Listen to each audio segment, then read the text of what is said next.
Hey, and welcome back. I'm Marshawn Olanio. You are listening to Love Restored on Brownstone Worldwide. Welcome back. We are talking about sex today.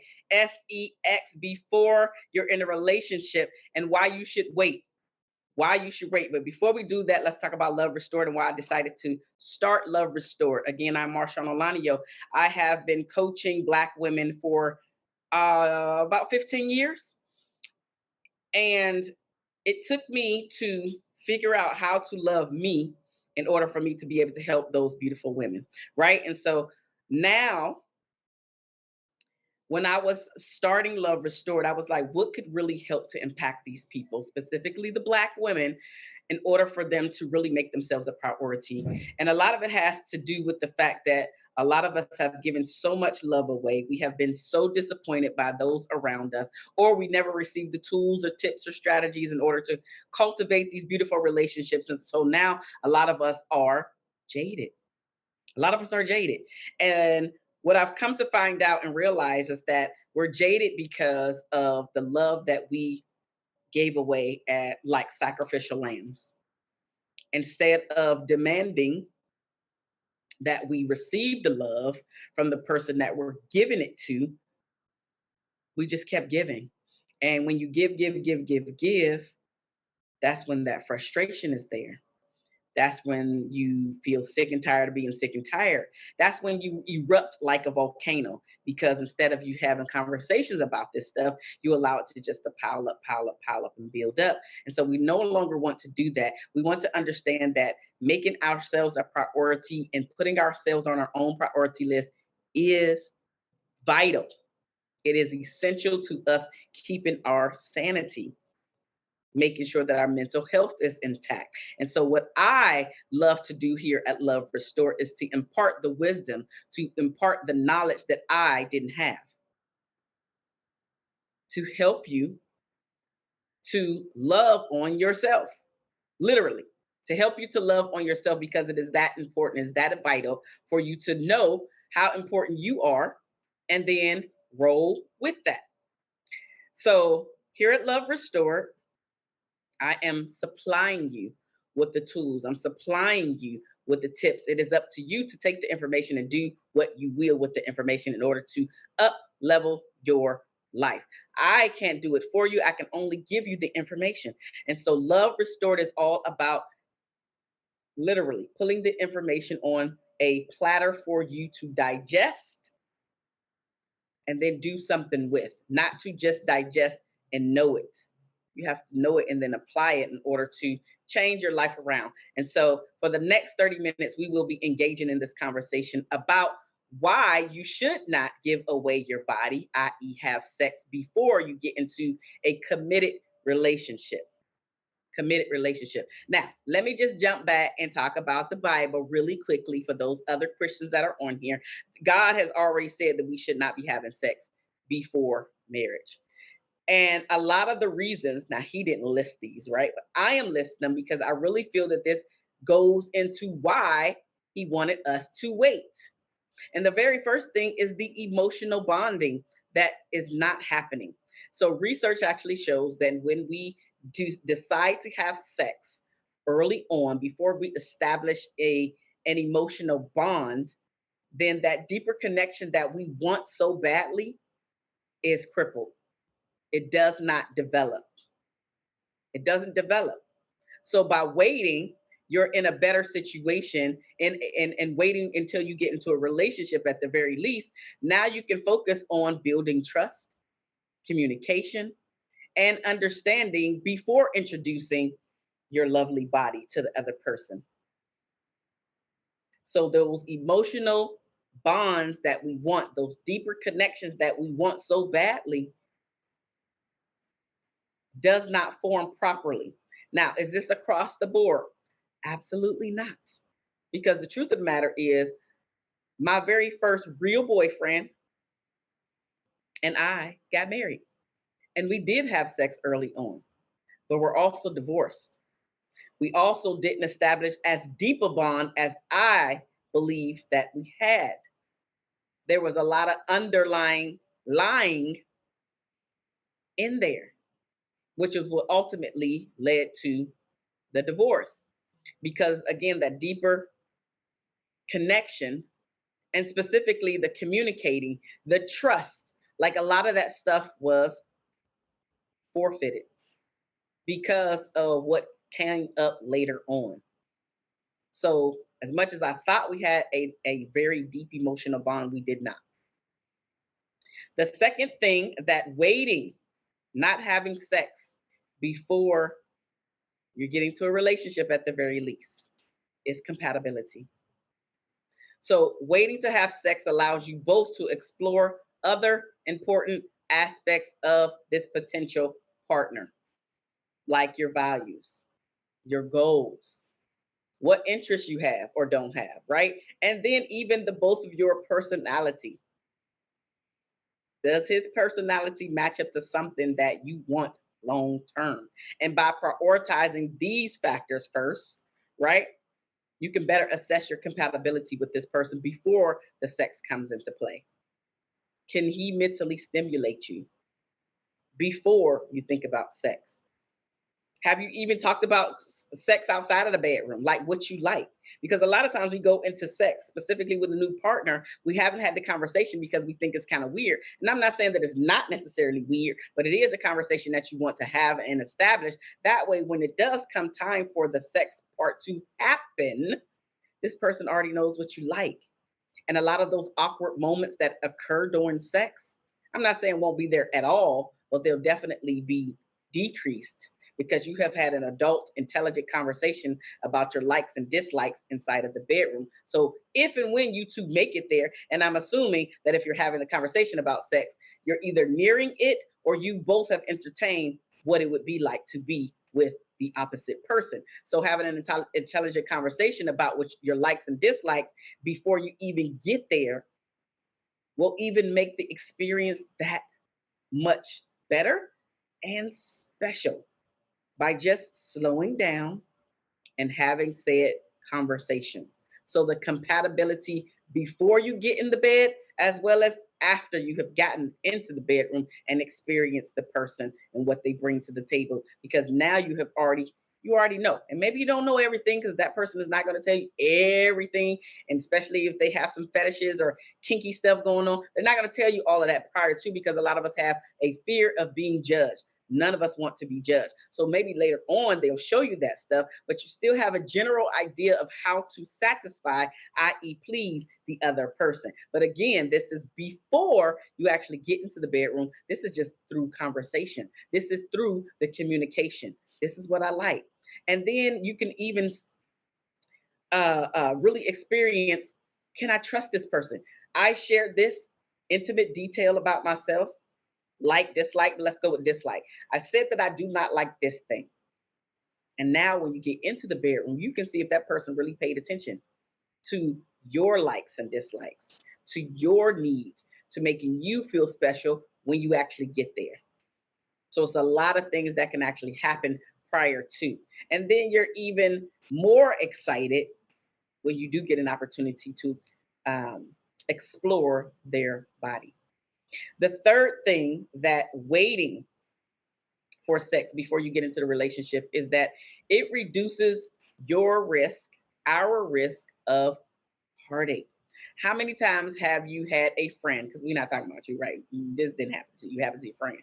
How many times have you heard a friend come complain that they are going to have sex because that's something that they want to do with the neck rolls and all this other stuff. And then once they do it, before they have a title, now they're, oh my God, I shouldn't have did that. I don't know why I did it. I'm so stupid. And now there's the negative self-talk that they're throwing in there, as well as all of the things. So it decreases, right? It decreases the fact of you feeling emotionally empty or even confused, or because you expected something. So these expectations, unwritten rules that you have decided to put on your partner, your casual partner, right? It wasn't a conversation. It's something that you just expected to happen, goes away. But when you're waiting to have sex, right, until you're in a committed relationship, this can help protect you from these potential negative emotional experiences. Is this going to protect you from everything? Absolutely not. Because I do also know that some people will wait just to have sex with you, give you exactly what you need, tell you exactly what you want to hear, and then as soon as they have sex with you, they are ghosts. So it is a risk. Life is about taking risks. Everything is a risk. Everything that you do. Building a business is a risk. Asking somebody for their hand in marriage is a risk. Getting married, actually saying I do, is a risk, because we know that the divorce rate is high. 50% of people that get married are going to end in divorce. And guess what? In the Black community, it's even higher. It's 56%. 50%, 56% of couples in the Black community will get divorced. So it's even higher than the national average. It's even higher than the national average. So we want to decrease the divorce rate while increasing the marriage rate by just slowing down, asking more questions, being more intentional about the person that you are searching for, that you find, being using your God-given discernment by the people that come to you, offer you conversation, that say that they are attracted to you, by just slowing down and not feeling like you have to move forward with this person because nobody has paid you attention in this way in months and maybe even years.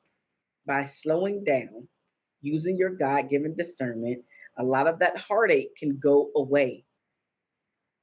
A lot of it can never happen if you just slow down and know that you are worthy enough for the right person, the right man to come along, not just any man. Because a lot of this heartache that we experience is from our choices.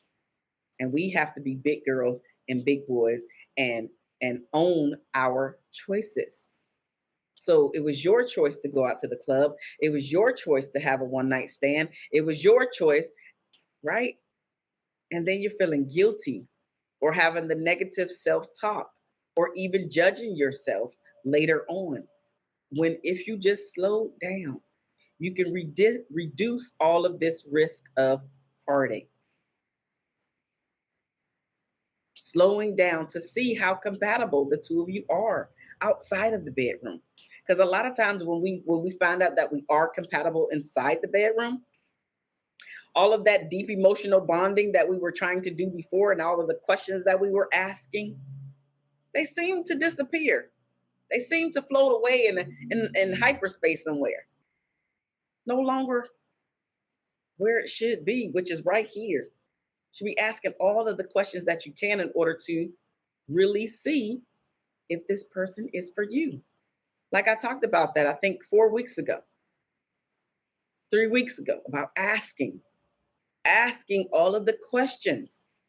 You got to ask more questions in order to figure out where this person is, if your values and morals and goals match up. And again, it doesn't have to be 100% across the board. And it shouldn't be, because then that's going to be super mundane and boring. You want somebody to have some differences that they're bringing to the table. So now you two can continue to explore things together as new experiences. So slow down, see if you're compatible, connect on a deeper level. So now you're not feeling like, oh my gosh, this is not working out. And when we slow down, that's when you're able to really assess who this person is,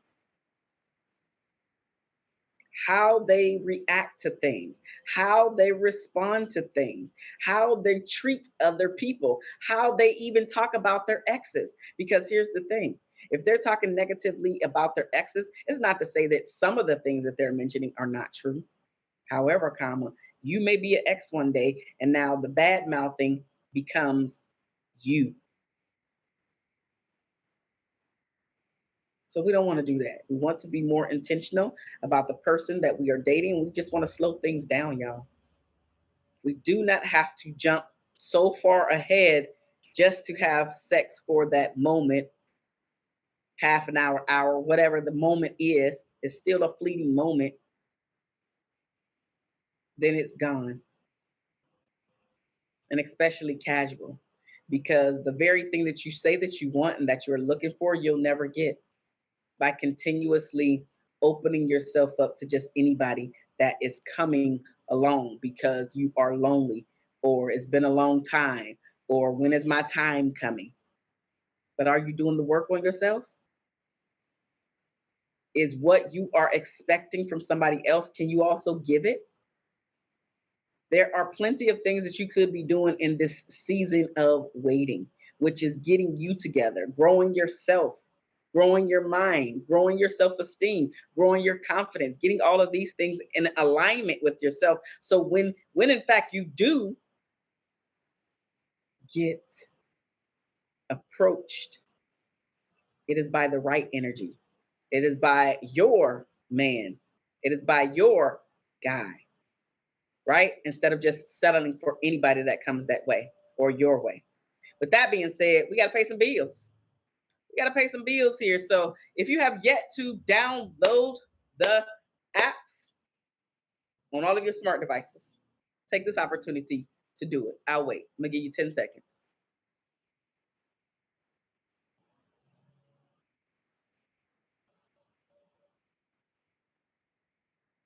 Okay, you need a little bit more time.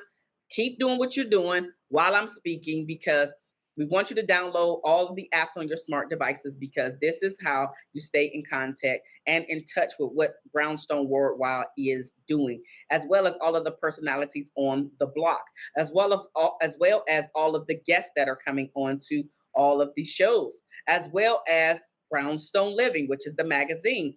Have you subscribed to the magazine yet? If you have yet to do that, my link is down below or in the show notes somewhere, because it is very important for us to support our own communities so we can continue to put our voice out there instead of having somebody else write our narrative for us. We are now in a position to write our own narrative, and that is exactly what we are doing here at Brownstone Worldwide. I'm super excited to be here. I'm super excited to be a part of this station and everything that they have going on, as well as everything that is coming up, because I know that we have a cruise coming up. The block party just passed, the marathon. So it's a lot of things that are on the table that you need to stay a part of and abreast of. That way you are aware. That way you are aware. Now, if you're looking to get in contact with me outside of Love Restore, then you can do that by going to my website at www.marshauno.com. That is www.marshauno.com, where I have my products, my services, my articles, my everything, my scheduling link, where again you can contact me. So everything that is my house, right? Where you get to learn a lot more about me and see what I have going on, because again, that is a way that you can keep up with me outside of Brownstone. But also, if you need some help to get to the next level in your life, we're already talking about sex here today, right? We're talking about not having sex before you get into a relationship and how much more beneficial it is for you in the long run. In the beginning, you might feel like, I don't want to wait. I want to try this thing out. But now, let's be real. How many times have you tried that thing out and it's actually gone to the next level?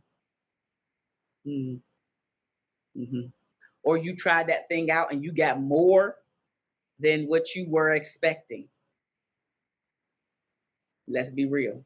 Could be a child, could be an STD, could just be somebody, a stalker, could just be somebody that likes a whole lot of drama. It's a lot of stuff that can come from just being open and willy-nilly with your body. And that's why a lot of us have so much turmoil and drama in our lives, because we can't wait. So continue to use your God-given discernment. Slow things down. Know that you are worth it. Know that you are worthy, and restore the love for yourself while you're in your waiting period. What makes you happy? If the person can come to you and ask you questions about what makes you happy, what would you tell them? And I'm not talking about your profession.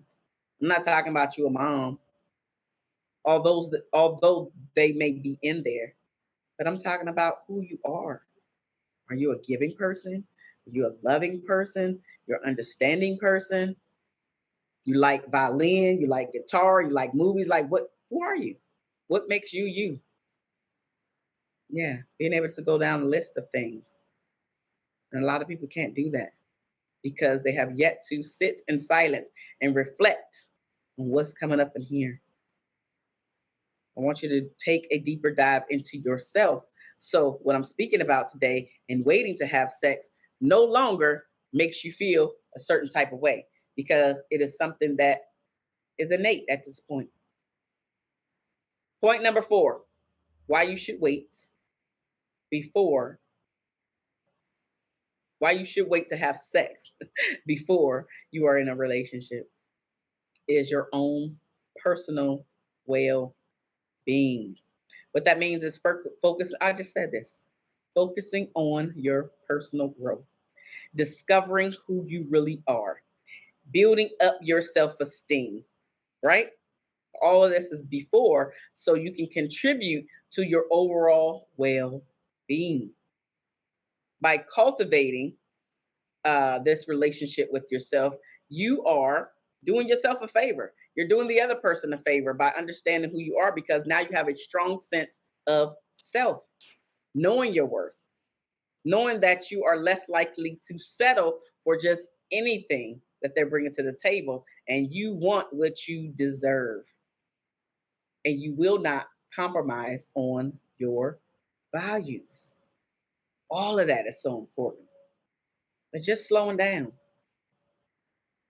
loving yourself, personal growth, knowing your worth, loving all of you, flaws and all of that, all of that, personal well-being. And when we already have all of this self-love for ourselves, you don't accept just anything. You're not willing to just allow anybody to come into your space, into your home, into your body, because you know what you bring to the table. You also know what you're not willing to take because of what they are bringing to the table. You can recognize the red flags that much easier. Those rose-colored glasses been taken off, and you're really looking at the real character of the person who you're allowing into your space before before they have access to your body. The fifth thing, the fifth thing is that this helps you to avoid regret or that guilt feeling. And I've had this feeling, and I know that I'm not alone here when I talk about this, which is um, having sex before the relationship happens, and then after you do it, it's like, why did I do that? Why did I do that? Why did I think that that was a good idea? So when you wait until you're in a committed relationship, it actually ensures that you're making a conscious and thoughtful decision without the impulse or casual encounters, which helps you to preserve your emotional well-being. So just slowing down. I don't want any regrets. Don't have any regrets. That's not what I want. It's not what I'm doing. And so because of that, it's like, yeah, by just slowing down, by just saying no if you must, but you're saying no because you're saying no to the other person because you're saying yes to you. You're saying no for this moment of sexual gratification so you can say yes to your potential mate, your potential husband. You're saying no to the guilty feelings so you can say yes to I made a good choice, right? So you have to weigh the no and the yes. You don't have to say yes. You don't have to feel obligated that just because he took you out on a date and he paid for everything, that now it's time for you to make your payment in the form of sex. Nope. Nope. That's one of the things, honestly, that I wish somebody would have told me, because I thought, and I even believe, that that was one of the things I had to do. And so I did it. Because nobody ever told me that I shouldn't do it. We just assume that people know what to do, how to do it. And that's just not the case all the time, especially to our children. It can especially, but not limited to, our teenagers, the know-it-all. Yeah, the know-it-alls. Hmm. The sixth thing that not having sex before you're in a committed relationship does is that it helps you to build trust and to deepen the communication, right?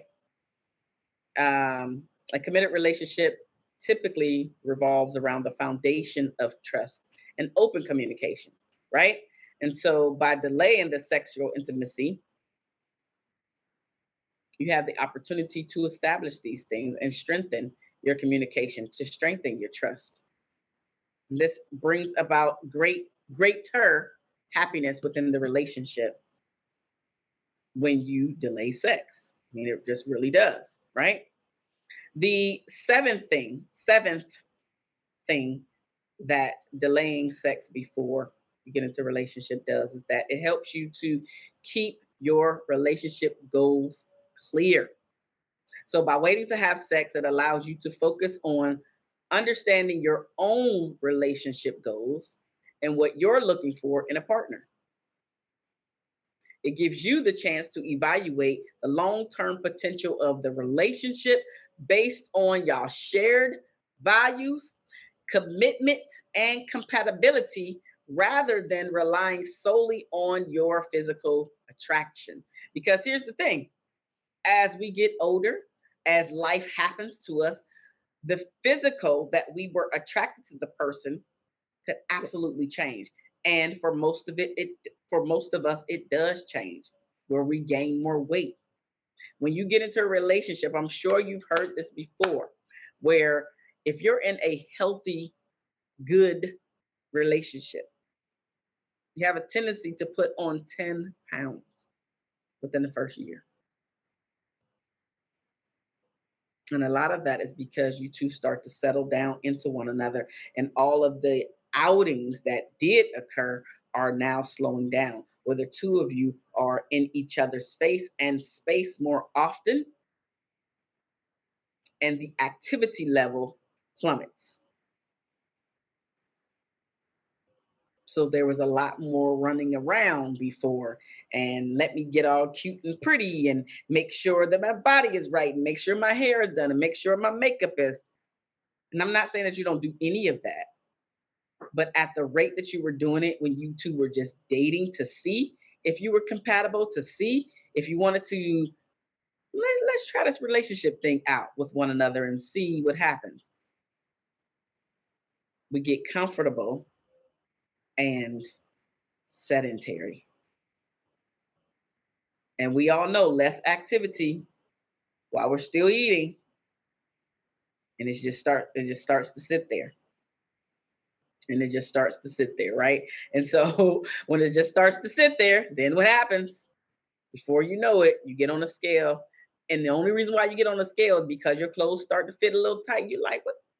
All right, hold on, let me see. And then you get on the scale. And before you know it, 10 pounds just like that. So we can wait,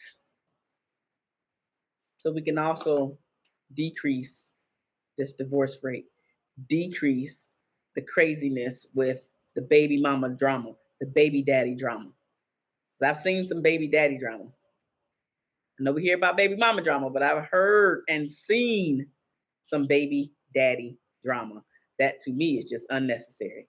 But I also think it's unnecessary on both ends. But I digress. You can choose to eliminate and block a lot of that junk that is coming your way by just slowing down and being more intentional and loving you, knowing you, taking ownership of everything that you're doing, everything you say, everything you listen to, everything you watch, everything. I am Marshawn Alanio. I am your favorite shift relationship strategist, where I help Black women to shift their mindset, shift their perspective, and shift the way that they are showing up in the relationship with themselves first, as well as the relationship with their spouse, their partner, their child or children, and anybody else that comes down the relationship avenue, because it makes a difference. You have to continue to restore the love that you have for self before you can even think about, in an ideal world, a relationship. Definitely not a marriage. We have to be more intentional about how we're showing up, who we are giving our body away to, and being comfortable enough to say, no, it's not what I want to do. I love you guys. I'll see you on the next Love Restored. Bye bye.